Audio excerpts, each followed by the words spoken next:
Let me ask you a question. Do you know of the goddess Isis of ancient Egypt, the Kemetic asset? Do you know of Empress Menen, Empress of Ethiopia?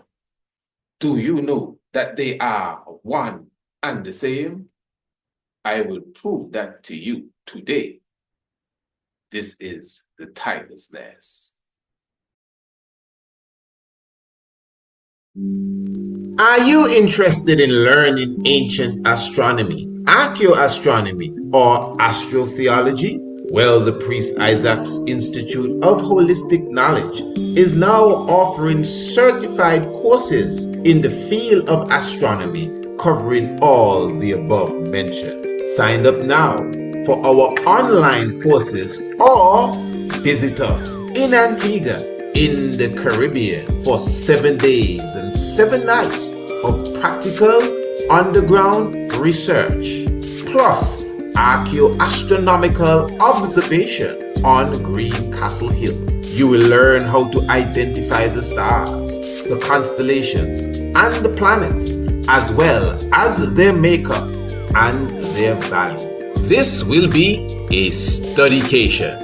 Enroll today by visiting our website, priestisaacinstitute.com, or sending us an email, priestisaacinstitute@gmail.com, or search us out on TripAdvisor, the Priest Isaac's Institute of Holistic Knowledge, Ancient Astronomy, Archaeoastronomy, and Astrotheology, the wave of the future. And we say salam to blessed love to each and every one. Of course, we give thanks to Negus and Nagas, the life giver and the keeper of life is exalted. We give thanks for your presence with us. This is the Tiger's Nest, Honorable Priest Isaac, your humble servant. We are here celebrating, giving thanks continually, the mother of creation, Empress Menen, as the 3rd of April is accepted 1891 as the born day of the Royal Majesty, wife of His Imperial Majesty Emperor Haile Selassie I. We speak of Mama Menin, Waziro, Mama Menin, Empress Menen, the Holy One. And that is exactly where we will be going this evening, as we go into the divinity of Wazirio. And, you know, even as we mentioned the Earth Day, it's interesting that when you go through history, especially some of the older manuscripts, it doesn't testify of Mama Menin's Earth Day being on the 3rd day of April. In fact, the year 1891, some writings have it as Mama Menin was born in 1885. Some even say 1883. In fact, throughout this evening, I'm going to show you a document that is highlighting 1883. In fact, for years, Rastafari would have celebrated her Earth Strong on the 25th day of March. Why? Because that's what some documents say. And even the 2nd of April, which would have been yesterday, is also considered the Earth Day, not too far from the 3rd, but yet still you could see. Now, it is not as if you're just playing with the Great Mother's Earth Day, you know. Many mystic ones which would have come amongst us, their Earth Day has always been obscure. Let us take, for example, the Honorable King Emmanuel Charles Edwards. Although ones would have believed that they would have finally cracked it and, have come up with the actual birthday of King Emmanuel is Earth Strong. Yet still, it's still on the table for debate. I'm sure everyone knows that. Idi Amin, ones are not too sure exactly when it is the great general Idi Amin was born. In fact, I remember in the earlier days when we used to highlight the link between Marcus Messiah Garvey and the great Menelik II. as, having the same Earth Day because they're both born on the 17th of August. I remember some of the elders would say, no, you're teaching folly. Menelik was born on the 19th of August, and they would go through the books and they would open it up. And I think it was, if I'm not mistaken, The Formative Years, or one of those books that's written by Harold G. Marcus. I could be, I could stand, I stand corrected if I need to be, but I know for sure that there are documents that highlight Menelik II being born on the 19th. But I think at this time that I'm speaking to you, it is more accepted that the 17th of August would be the Earth Strong of Menelik II, So don't take it as anything that's a big worry. It's just a part of the mystics. When it comes to, the ancient ones and the mystic ones and the special ones that come amongst us. So give thanks for the great mother of creation, Most High, Selassie, Jah, Rastafari. But royal family, what I want to do this evening is to get into not just a certain aspect of Empress Menen's divinity as such, but just a clarity, because you would understand, in the early 2000s, 2003, 2004, when the majority of Rastafari as the movement started to hail Empress Menen, there were those that were skeptical. Even up to today, some of the elders, I could call them by name, that are skeptical, Now, not necessarily within Bobo Shanti, and not that I'm biased. You don't know, I call it as it is. Because you see, you must understand, within our theology, Bobo Shanti would have always placed the woman or Empress Menen in the godhood position. Now, a fellow may stand from the sideline without doing their real intellectual research and be saying, oh, bun 5.3 man in a Trinity. Yeah. But if you really study the Bobo Shanti order properly, you would notice that within certain structures of the concept, the mother and the father of creation is something that is expressed, with high value. So, for example, there's something that we call going into Zion. So we sing about 7 hymns per service, you understand. So you sing in 7 hymns, every service that requires 7 hymns. And you're going into Zion. Now that's how we bring every hymn to an end. You go into Zion. I'm sure you have an idea what I'm speaking of if you're not a Bobo Shanti. So when the hymn is coming down, we literally spin around on the altar and we go into something that is known as Zion, Zion, I, Lord, Holy Mount Zion, Zion, I. And within the singing of the Zion going into Zion, there's an expression where it speaks of Father and Mother of creation, King Alpha and Queen Omega. And that's a staple, that's in it. Then also, when we say the International Creed, which is glory be unto the Father and the Son and the Holy One of creation, as Jah was in the beginning, is now and ever shall be, Jah world without end. So hail our God Selassie, Jehovah, God Jah Rastafari. So that's the extended creed that has 5 parts that can go for several minutes. But yet still within the creed, there's an aspect that highlights again Father and Mother of creation, to the King of Kings, Lord of Lords.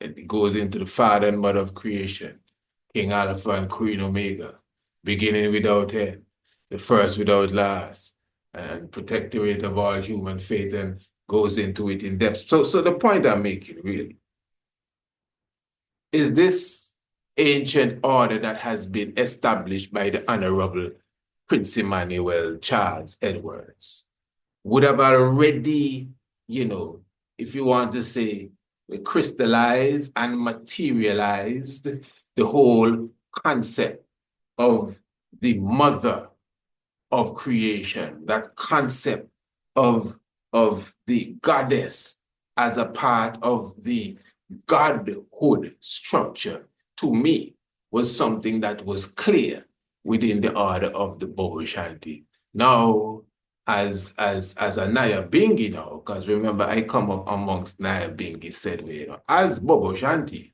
you must understand the uniqueness of my upbringing as Rastafari. And I know I can stand witness that the praises, the high praises to Empress Menen or even Queen Omega or any Omega was not necessarily something strong within the Bingi house. So that is why, and I'm not saying this again to be divisive at all, you know. I'm just highlighting this to show you that when some of the elders now rose up, Bingi man I talking, and they came down and some of the younger ones in the tabernacle saying, yeah man, Empress Menen holy and everything, like Moses and Ruth and Esther, but we can't be giving her the praises like how we giving the King of Kings the praises. And why is that?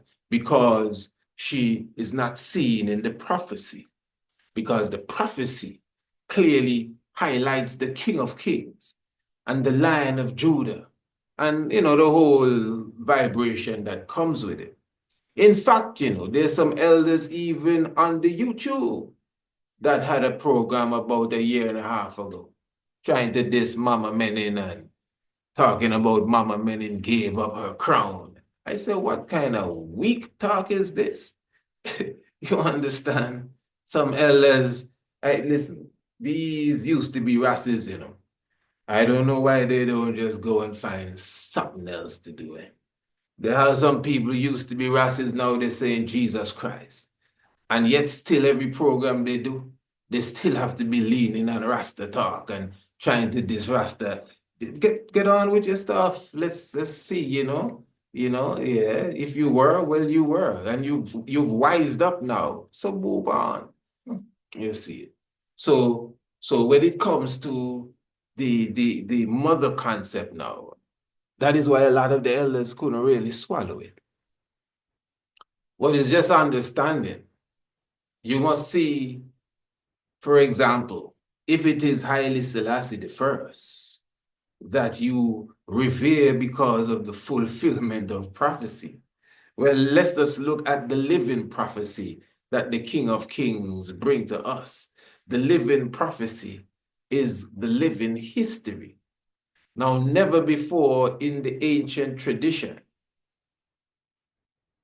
have we had an emperor to take the position of the emperor with his empress right by his side. It is said to be the very first time where in other positions or situations, the empress would have been crowned. I think it's 3 days after in the palace or something of the sort.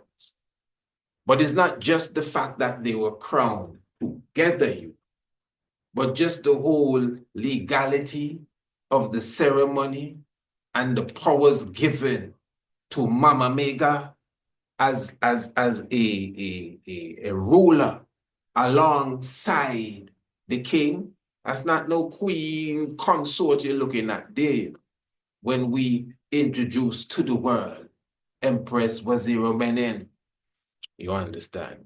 So that alone would show you the divine power that the King of Kings would have chosen the perfect one and would have made sure that on this glorious day, when the prophecy is being fulfilled, because that's what's going on, you know, no one was found worthy to take the book and to loose the 7 seals. Everybody gave up.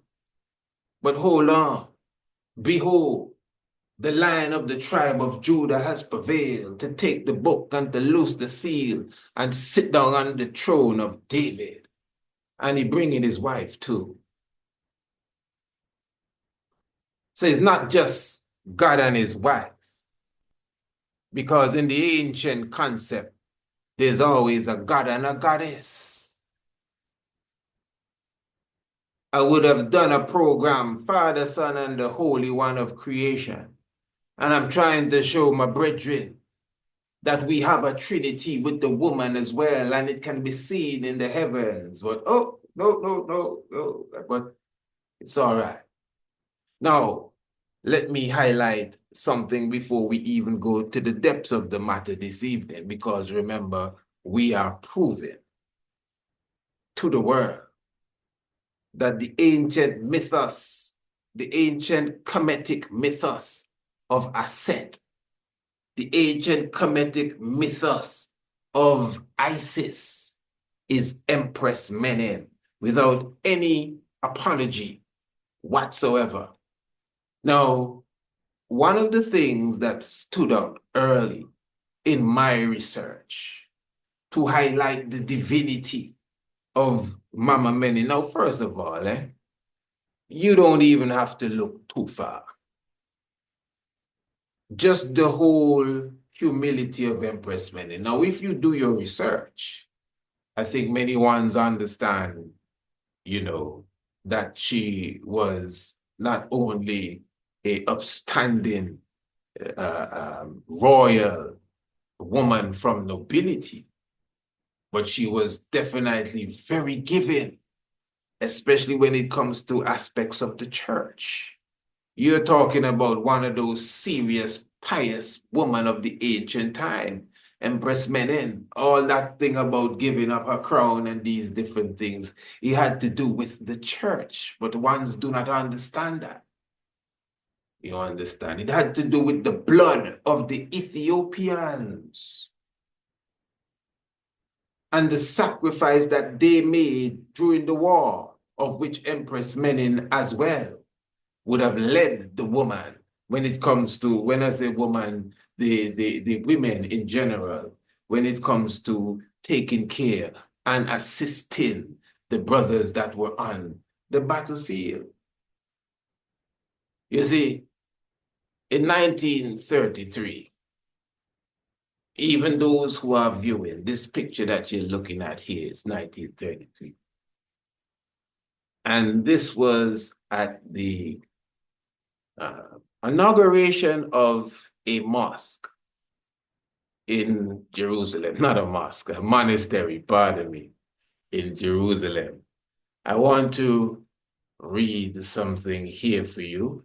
First of all, this is taken from the Library of Congress, and it states here, Queen Menen of Ethiopia visits Jerusalem September 6, 1933. Her Majesty Queen Menen of Ethiopia at special ceremony at the Church of the Holy Sepulchre.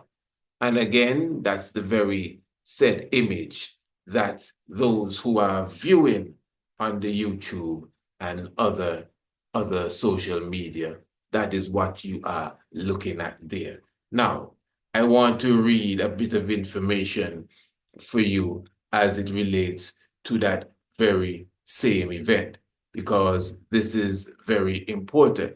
Now, let me just find this here, and this will be something that many ones should take a deep look into. Now, follow this. You could just Google this for yourself, as they would say. Empress Menen, the monastery, the Ethiopian Empress, and a tale of two architects. Please follow this. Now, there's some key points I would like to highlight, so I will skip over a few paragraphs to get to the point. But I would like you, the audience, to understand at least the foundation of what we are presenting here. Now it says here, and this is from PalestineStudies.org, deep in the Jordan Valley, east of Jericho, at a site known as Qaz al-Yahud, there is a gem of modernist Palestinian architecture. It's considered a gem of modernist Palestinian architecture. The Ethiopian monastery of the Holy Trinity is a striking cuboid chapel with narrow windows that almost touch the flat roof. The curving ambulatory, executed in white cement,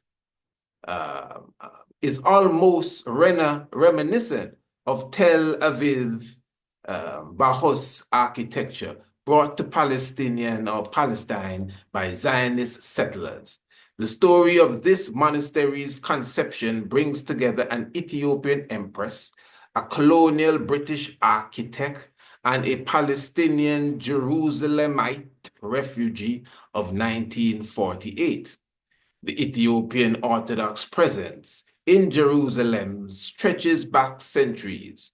The most prominent locations associated with Ethiopian Christianity are the Dar al-Sultan Monastery and the striking round church of the Dabra Ganat on Ethiopian Street in West Jerusalem, completed in 1896. All right. It says here, Ethiopia's late 19th century rulers, Johannes IV, which is 1874 to 1889, that's when he ruled, and Menelik the Great, which is Menelik II, who ruled from 1889 to 1913, encouraged the expansion of the Ethiopian monastic and lay communities in and around late Ottoman Jerusalem. Okay, it says the construction of the monastery of the Holy Trinity occurred in a very different context until the invasion by Mussolini's fascist forces in 1935. Ethiopia was one of only 2 African nations not under European rule, while Palestine had been under British occupation since 1917. And you may be saying, so wait, which was the other country not under European rule? It was Liberia. It was under American rule. It goes on to say, officially it was really. And it goes on to say, Emperor Haile Selassie I visited Palestine several times during the Mandate period at Easter in 1924. He spent several weeks in Palestine before his first diplomatic trip to Europe, and then came back in May 1936 as an exile from the Italian occupation in his country. In September and October of 1933, Menin Asfa, which is Empress Menen, Haile Selassie's wife. Now, it has here 1883, for those who can see, 1883 to 1962. 1883. Now, remember, most records say that she was born in 1891. But this record here is saying 1883, and I don't think it's a mistake as such, like a typo and that sort of stuff, because I would have seen that before in other documents. That's the point. You know, I'm sure there are Ethiopians that would tell you, don't mind what Wikipedia say. We know the truth. But anyway, so in September and October of 1933, Menin Asfa, Haile Selassie's wife and Empress of Ethiopia, presided over the consecration of the monastery of the Holy Trinity prior to, in Jerusalem, pardon me, Prior to 1933, the Ethiopian monks had resided in a cluster of huts, worshipping in a round house known as the Reed Church. And they have figures here that you could see.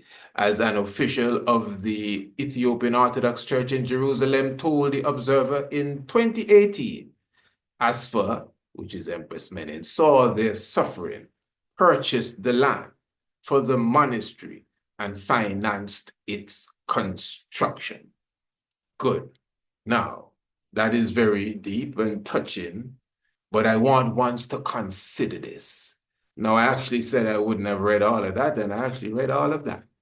Now, when you really look at it in depth, this is an Ethiopian monastery.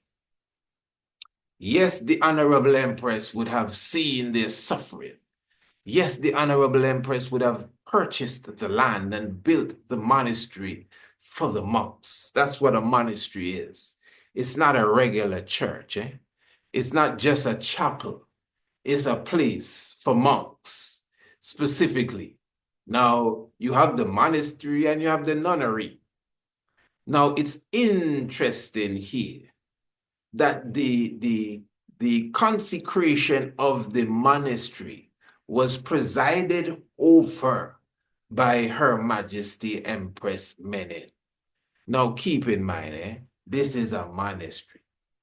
And the science of the monastery, again, is that of a house for men. Men that are practicing a specific type of lifestyle. In fact, some of these monasteries in Ethiopia, the woman cannot even come by the gate. In fact, some of these monasteries in Ethiopia, it is so strict that not even a female donkey, a female goat, a female pussycat, even a female dog, none of these animals that are female can come into the campus as such of the monastery.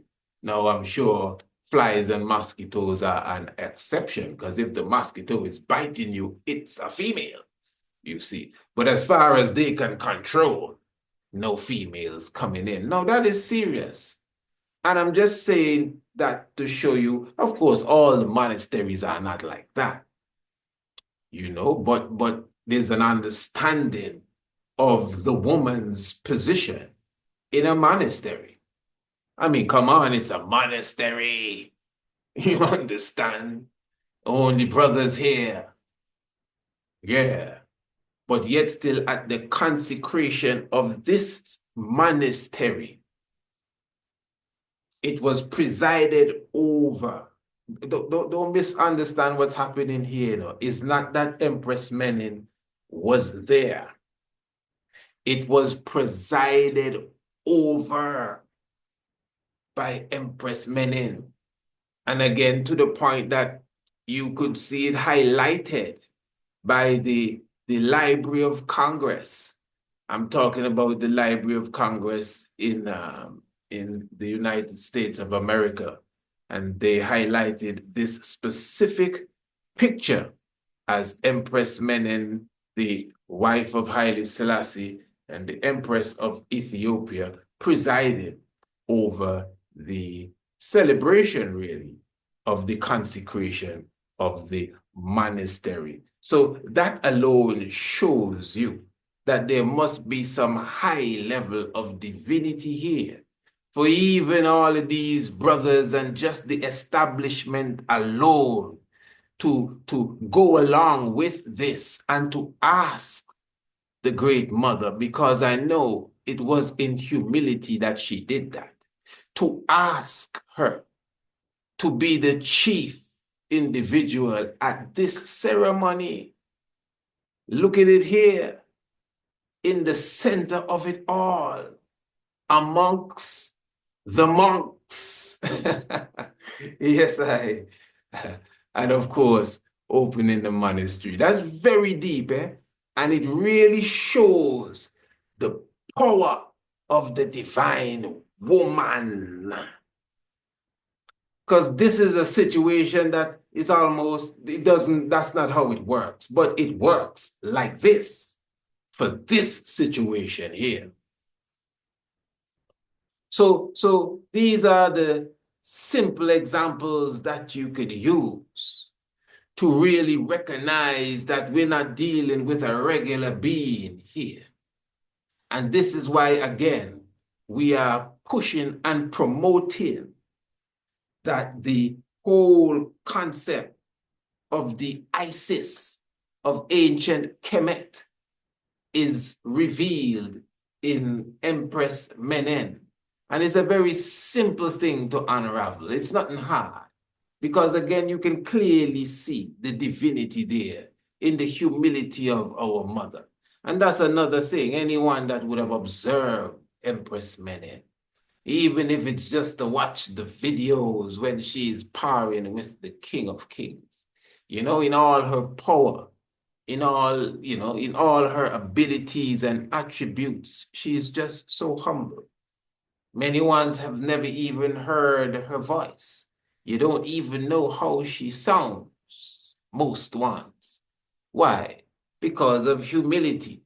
This ain't no feminist business going on here. She's actually showing you the divine nature of a woman. Any real woman, any real woman would want to be with a God, that they could be in a position that they can be a real woman and be humble. Now, of course, in a world where it's extremely hard to even find a real man, sometimes you have to understand, even when a woman is not fully in her humble state. But of course, Empress Menen is with the God of gods. And that is why she was even chosen again and even crowned with the king.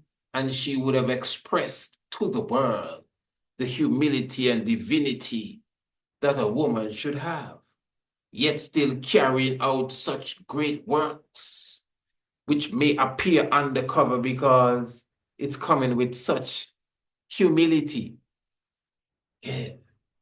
Now, of course, most ones have a good understanding of the links that we would have made with Haile Selassie and the ancient concept of Osiris or Asar, the ancient Kemetic deity Asar.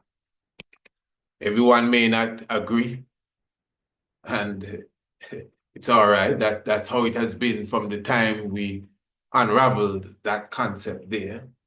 But what I really am happy for, that it would have come very far. I mean, it's like we've been in the faith as such for 28 years. And this understanding basically was not too far removed from us accepting Rastafari, because we were already studying a lot of things. So even when we started our radio programs and our early lectures and these different things, and we were showing that Haile Selassie is the fulfillment of Osiris, again, many people disagreed. In fact, some of these people that disagreed, they agree today. I'm happy for that. In fact, many people now, you hear so many people talking about Kemetic Rasta and them is Kemetic this and Kemetic that, which is all good, don't get me wrong, at the same time. But I'm just trying to show you that it did not spring out of some fanciful thinking. It sprung out of clear mathematics, taking prophecy and looking at history, looking at Asar.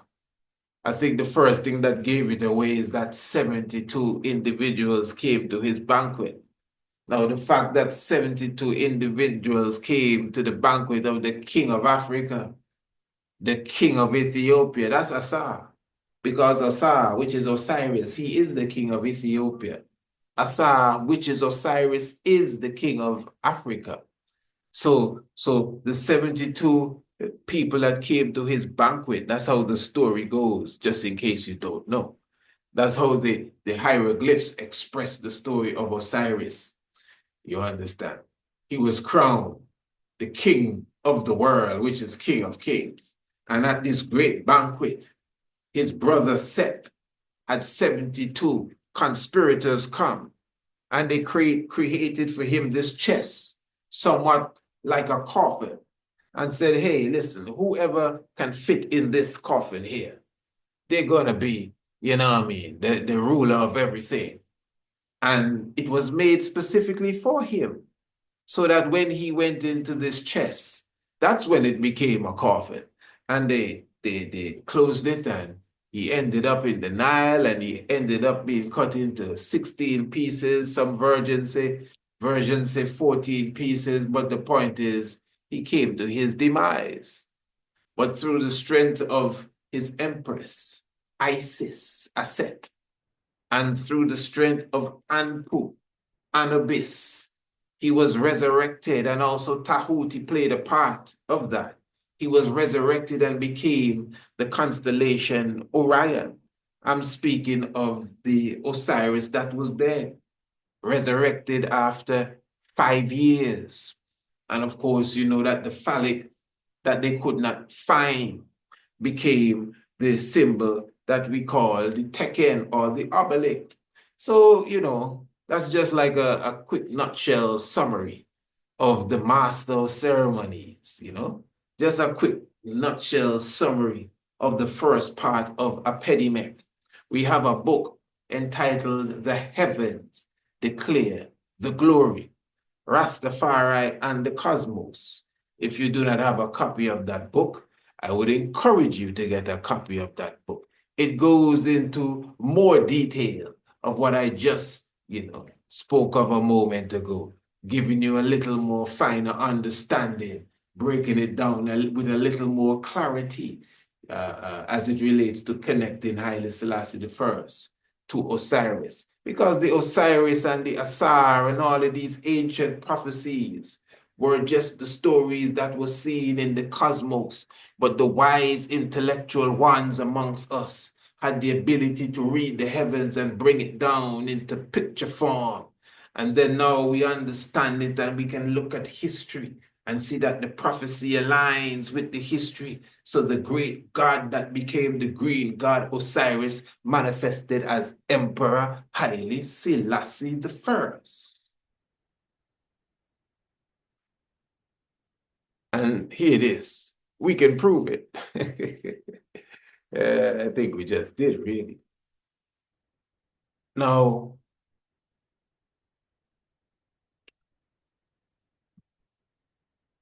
the goddess Isis, of course, is the eternal companion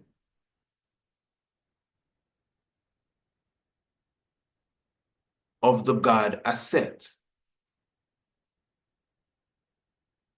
Now, one of the things that stand out about Aset is the fact that she has the throne on her head. That's her symbol, the throne. Although she's also seen, not only with the throne, but she's also seen with the horns. She's also seen with the wings of Ma'at, and many ones try to figure out if it's Ma'at or if it's Hathor or if it's Isis. It's Pleiades. It's the 7 sisters. It's the 7 Hathors, the 7 Het Herus. It's the 7 Marys of the Bible. That's how it is. It's a deep science of allegory taking place. So the fact that she has the crown on her head, again, brings to light that ancient African concept of the woman representing the throne. The throne on her head is like a crown, but the throne on her head, you see? Remember when we did the lecture from Aksum to Sheba, we showed you the wife of Ammon and the daughters of Ammon, just like the Makeda queens would come before Ammon and bring their son before Amun and ask Amun to make him the next king. That's our ancient tradition. So when the Makeda that we call the Queen of Sheba, when she came before Amun as well, and she asked Amun to make her son the king. Which Amun? Sol Amun. Sol Amun, yeah. The Mandaka, the daughter of Amun, because that's an ancient tradition. You know. We showed you in that lecture several examples of the Makeda queen, the Mandaka queen, the Kandake queen, the same queen from Sudan and ancient southern Kemet that would go to the god Amun. You see it on the stelae, and ask the god Amun to make their son the king. So that is the same story that you see materialize when the Queen of Sheba. I know it sounds like a, a Sunday school story and everything, but look at it on a deeper level. The Makeda, Queen Makeda, she's one of the Mandaka, the Mandaka, the Kandeke, the Kandese. All of these words, it comes from the same root. That's why she's called Makeda. And she went to Amun. Which Amun? Sol Amun. Oh, interesting. Yeah, the son, Amun, Solomon. And Menelik II became the king. But I'm just trying to show you, that story is not far removed from all the stories of even that time that has the same output or outcome of the Mandaka going before Amun to make her son the king.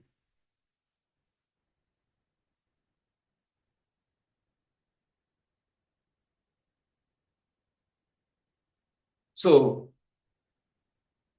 in another way of expression, the goddess Isis, the mother goddess, has the throne on her head. That is already showing you that the throne is definitely guarded by this queen empress here for her king. So she's guarding the throne. She is the security of the throne.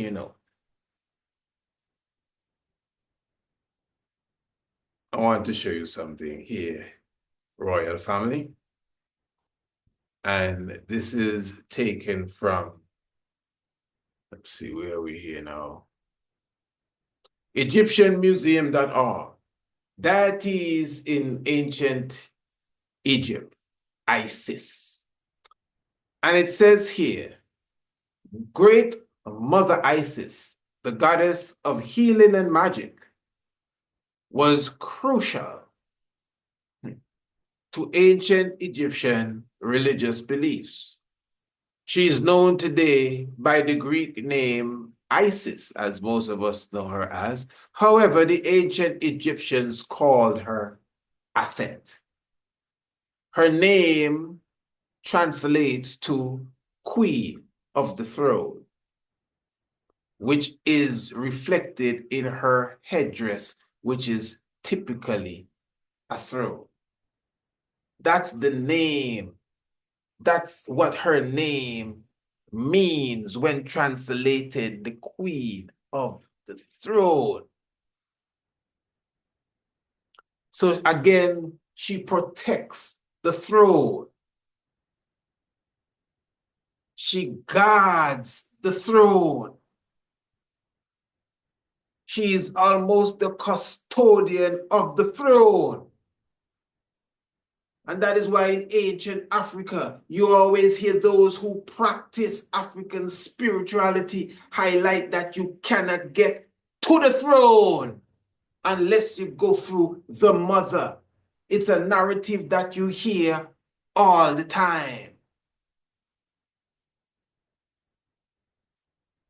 I tell Rastafari all the time, we should be celebrating the 2nd of April because that is the day Haile Selassie I became emperor, not the 2nd November. Of course, we should celebrate the 2nd of November. Take it easy now. What's wrong with you? That's the day he was coronated. That's a powerful amongst the powerful of days. The 2nd of November. That's the day of the coronation of Haile Selassie I. That's the day of the coronation of Empress Menen. Yeah. But the 2nd of November now. Some say the 3rd. But you see, it was the 2nd of November that the Queen Mother, Empress Zaditu, would have passed. It is said that after her husband died in battle, some historians say that she did not even get the news, but she passed as well some hours after. So whether it's the 2nd going into the 3rd, however you want to look at it, when Empress Zaditu passed, that means Rastafari became Emperor Tafari. He was Emperor Tafari for 7 months. Not Haile Selassie, you know. He was Emperor Tafari for 7 months, from the 2nd of April to the 2nd of November. So it was a very unique 39th Earth Day present for Empress Menen. Huh? Come on, you have to keep up with me, you know. Remember, the 3rd of April is the Earth Day of Empress Menen. Some historians even say the 2nd of April. But let's rock with the 3rd. So the 3rd of April is Empress Menen's Earth Day. She was born 1891. So that means when Empress Zaditu died on the 2nd or the 3rd of April, thereabouts, Haile Selassie became the emperor right away. That's how it works, you know. So when Empress Zaditu died on the 2nd or the 3rd of April, Empress Menen became the Empress of Ethiopia right away. That's how it works, you know. She's the wife of the emperor. They were both coronated. They were both coronated exactly 7 months after, together, on the 2nd of November, again, 1930. But what is interesting here is that she became empress on her 39th Earth strong, as if to bring to light the reality that she is the guardian of the throne, to bring to reality that she is the custodian of the seat of the monarch. Because it's obvious, you know, even just to look at Mama Menin, you can see you're looking at one of those royal Kandake queens, the Mandake, the Mandeke, the Makeda, who comes and stands before Amun and requests for her son to be the king. Ah, boy, this is beautiful, eh? And again, how interesting it is that on her 39, I mean, the numbers are rocking, on her 39th Earth strong, she became Queen Mother Empress Menen and opened the door for her king, Tafari, to become the Emperor of Ethiopia. Now, here now, without a doubt, Haile Selassie is Osiris. This is something that cannot be challenged. And here we have his wife Aset with the throne on her head. And both him and his wife got on the throne on the birthday Earth Strong, the solar return, not just happy birthday. I mean, the heavens aligned for the 39th time. Bam! And Isis pick up the throne and sit on it now with her God. Talk about the heavens declare the glory.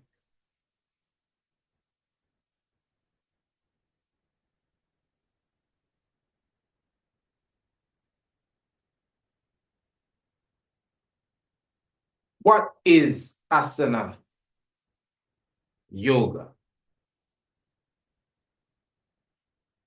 I'm almost done. Now remember, we would have done a program, I think it's about a year ago. Myself, the Honorable Empress Naya as well. In fact, we would have done several programs, highlighting the science of yoga.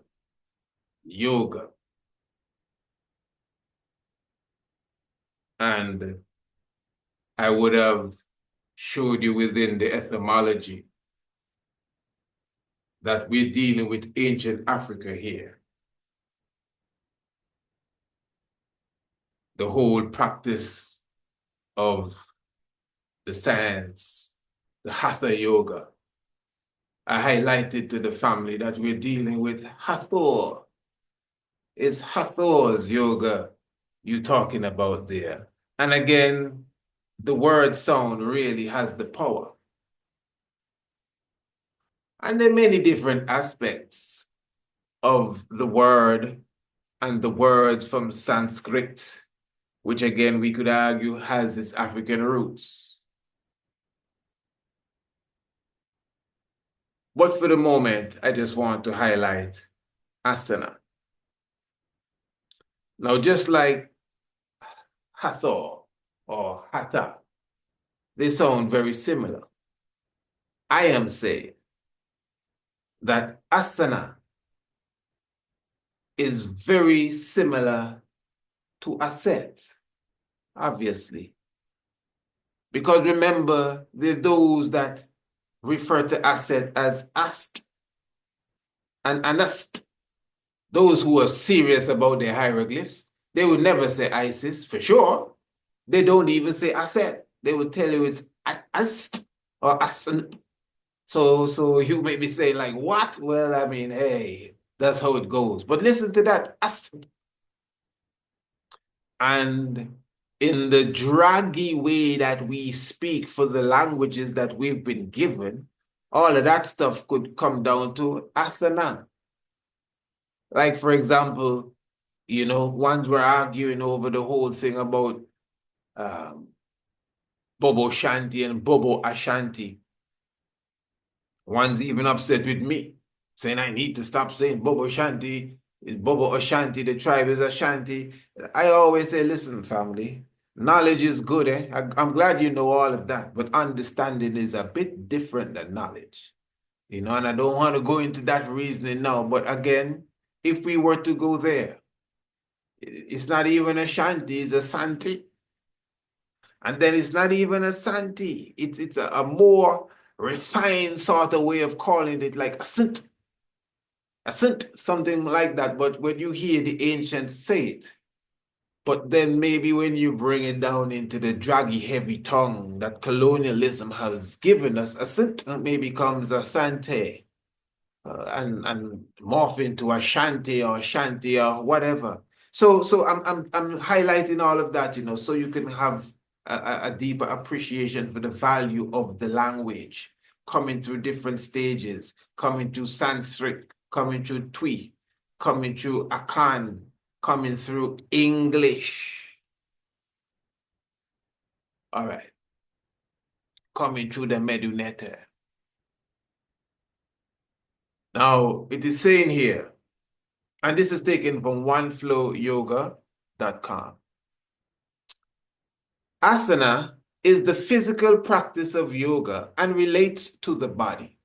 Asana is another name for the poses or postures of yoga. In Sanskrit, the word asana translates as seat, specifically for meditation. Today, asana is synonymous with yoga, but it is only one component of the ancient art. So as you see for yourself, asana, which is asset, now you can't deny that anymore, because as we showed you before, asset means the throne. As we showed you before, she is the guardian of the royal seat, without a doubt. Great Mother Isis, goddess of healing and magic, was crucial to ancient Egyptian religious beliefs. She is known today by her Greek name Isis. However, the ancient Egyptians called her Aset. Her name translates to queen of the throne. And just to prove that Mama Menin is the queen of the throne, she took up the throne on her earth day. Queen of the throne. And I'm showing you again, asana, which is still aset, is seen translated from the Sanskrit language as the seat. So the seat, and it's not just the seat, you know, it's your posture, your breathing when it comes to the art. So in both languages as such, ancient Egyptian, Aset, the queen of the throne, Sanskrit, the seat, which is the royal throne, again, because we're dealing with Hathor yoga or Hatha yoga, but again, it's the same thing. So when you hear people say that they do Egyptian yoga, yoga is Egyptian yoga. You better believe it in general. So it's obvious here, again, royal family, that we are dealing with a serious science as it relates to the position that Empress Menen is holding here amongst I and I, the guardian of the throne, fulfilling the ancient order of the Mandaka, the Mandaki, the Kandesi, the Queen Mother, the Makeda, of protecting and securing the seat of the ruler, her son. And she goes before Amun, her husband, to ensure that the seat is safe. Oh, how beautiful this is. And again, because this is not Scooby-Doo and Scrappy-Doo and the Mystery Machine, we're showing you now that it all came together with the alignment of the stars. It all came together with the alignment of the heavens. It all came together to celebrate the 39th Earth Day of the Mother of Creation. And then at the same time, we're talking about the woman that was found worthy, not just to be crowned with the fulfillment of the prophecy, but to even stand as the chief coordinator, the master of ceremonies, if you may, at the opening of the house of monks, a monastery that belongs to men. I am telling you, Empress Menen with us. Give thanks to Selassie, Jah Rastafari. So again, royal family, is just great understanding as we continue to celebrate, as we continue to glorify, as we continue to give thanks for that whole feminine spirit and energy with us, Mother of Creation, in all doings and sayings. Just encouraging everyone, make sure that you register It's almost the 21st day of April. Remember, registration is free. The Ambassador's Pen, our online magazine.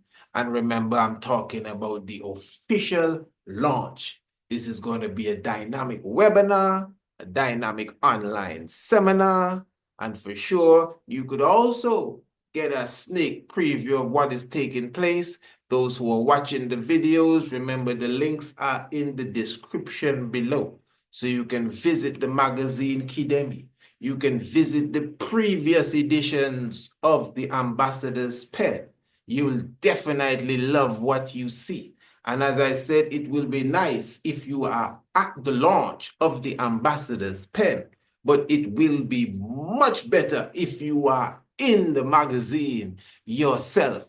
And remember, time is at hand. You have to make sure you come on board now to advertise with us for the upcoming edition of the Ambassador's Pen. Of course, all you got to do is email me, priestisaacInstitute@gmail.com, and make sure you put your business in the Ambassador's Pen. And remember, we are going international. We are already international. So when we speak to the different universities, when we go to the different tourism conferences, when we go to the different diplomatic events, because you are with us in our catalog, whatever it is that we have to show the world, you'll be right there and they will see your product and your service as well. So just contact me, advertising the Ambassador's Pen, and make sure you do it quickly so you can be a part of the 21st day of April launch. Looking forward to that, I am telling you. Family, if you know your Bible and you do not know your history, the knowledge of your Bible will definitely become a mystery. And of course, you know, it takes some real eyes to realize the real lies that are amongst us. Give thanks continually, joy and happiness, as we celebrate in all doings. Most High, Selassie, Jah Rastafari. Perfect love.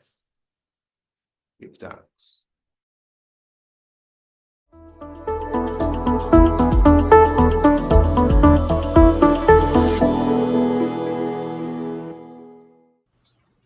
Blessed love, I am the Honorable Priest Isaac.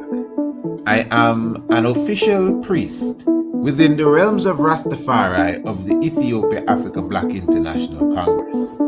I also hold a certification in the craft of astronomy from Politecnico di Milano in Italy. Our universe and its maker has always been an intriguing subject for humankind. Astronomy is the study of everything in the universe beyond the Earth's atmosphere. Ancient astronomy is similar, but pays special attention to the physical and spiritual values of stars, planets, moons, and other celestial objects. It also brings in the terrestrial component, being things on an earthly plane, such as plants, human organs, and connects them to the heavenly bodies. In this course, you will learn the makeup of various planets and stars, how to locate them in the night sky, along with their associated constellations.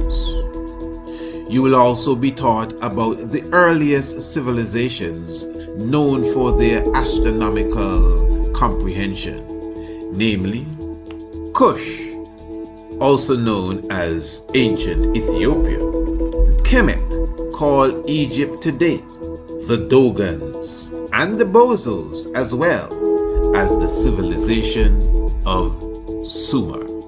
You will also learn about black holes, their nature and origin, as well as how the ancients viewed them. Ancient astronomy is the mother of archaeoastronomy and astrotheology. Both subject areas are covered by the Priest Isaac's Institute of Holistic Knowledge. Sign up today.